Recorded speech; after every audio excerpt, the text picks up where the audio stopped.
Halo guys, selamat datang di channel Arlen Story. Kali ini saya akan membahas tentang seorang pemuda kuli bangunan. Ini bukan sekedar cerita biasa ya guys ya, tapi kisah perjuangannya mungkin bisa membuka mata kita bahwa setiap orang punya alasan untuk terus bangkit. Sebelum lanjut, alangkah baiknya kalian klik terlebih dahulu tombol like dan jangan lupa subscribe-nya ya guys. Oke, langsung saja ke videonya ya. Let's go. Di sebuah kota yang sibuk, hiduplah seorang pemuda bernama Dika. Setiap hari, Dika bangun pagi dengan tubuh lelah dan hati yang lebih lelah dari apapun. Ia bekerja sebagai buruh bangunan, pekerja yang tidak pernah ia impikan, pekerja yang sering membuatnya merasa kecil hati. Di tengah jalan menuju tempat kerja, ia selalu melihat orang-orang dengan pakaian rapi, tas elegan, dan wajah bahagia. Sementara ia penuh debu, keringat, dan mimpi yang terasa makin jauh. Seringkali ia bertanya dalam hati, apakah hanya aku yang hidupnya seberat ini?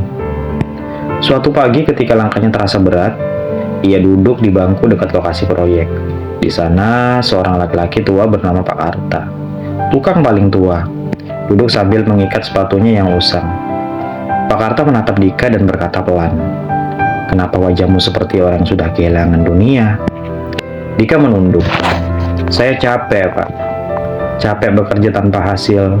Teman-teman saya sudah bekerja di kantor, sudah punya kehidupan, sementara saya masih berjuang untuk makan hari ini."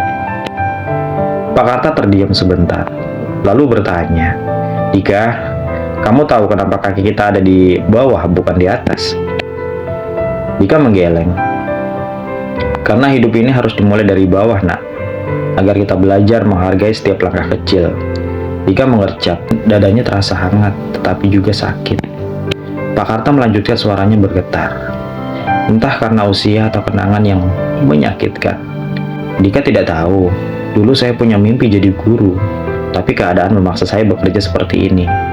Dan meski hidup saya tidak seperti mimpi saya tetap bersyukur karena saya masih punya kesempatan berjalan. Air mata Dika hampir jatuh. Pak Karta kemudian menunjuk tangannya yang kasar, retak, penuh luka. "Lihat tangan ini. Tidak ada yang bangga melihatnya. Tapi tangan inilah yang membelikan saya makan, membesarkan anak-anak saya. Tangan yang tidak dilihat siapapun, tapi tetap bekerja setiap hari." Dika menahan napas. Dadanya terguncang. Pak Karta menatap mata Dika dalam-dalam. "Nak, bukan besarnya pekerjaan yang membuat hidupmu berarti, tapi ketulusanmu menjalaninya. Meski tidak ada yang melihatmu, Tuhan melihat. Tidak ada yang memuji, langkahmu tetap berarti." Tiba-tiba angin bertiup, membawa debu yang membuat mata Dika semakin hangat. Ia tahu, itu bukan debu, itu perasaan yang selama ini disimpan sendiri. Hari itu, Dika bekerja dengan hati yang berat, tapi berbeda setiap kali mengangkat semen, ia mengingat kata-kata Pak Karta. Setiap kali peluh menetes, ia tahu bukan kelemahan, itu bukti ia masih bertahan. Minggu demi minggu berlalu. Suatu sore setelah pekerjaan selesai, mandor memanggilnya. "Dika, besok kamu saya jadikan ketua tim baru ya. Kamu rajin, kamu disiplin, dan pantang menyerah." Dika tertegun. Ia ingin menangis tapi ia tahan. Setelah pulang, ia mendatangi Pak Karta untuk memberikan kabar. Namun ia menemukan pria tua itu sedang duduk sendirian menatap langit senja. "Pak, saya dapat kenaikan posisi," kata Dika dengan suara bergetar. Pak Karta tersenyum, tapi dalam matanya ada embun yang turun perlahan. "Nak, lihat, langkah kecilmu akhirnya membawamu ke tempat yang lebih baik." Lalu ia menepuk dada Dika. "Ingat, nanti jangan sombong ya, nak. Kuat bukan berarti kamu tidak pernah jatuh. Kuat adalah ketika kamu jatuh berkali-kali tetap bangkit." Dika tidak bisa menahan air mata. Untuk pertama kalinya dalam hidupnya, ia menangis karena bangga pada dirinya sendiri. Dan malam itu, ia merenung sambil memegang tangannya yang penuh debu. Tangan yang sama yang dulu ia benci, tangan yang ia anggap kegagalan, namun kini ia sadar.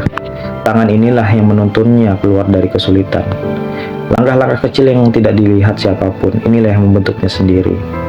Sejak hari itu, Dika memahami satu hal, bahwa tidak semua orang mulai dari tempat yang indah, tapi setiap orang bisa melangkah menuju tempat yang lebih baik. Meski pelan, meski jatuh, meski tidak ada yang melihat, langkah kecilmu tetap berarti. Dan kisah pun selesai. Semoga bermanfaat ya guys.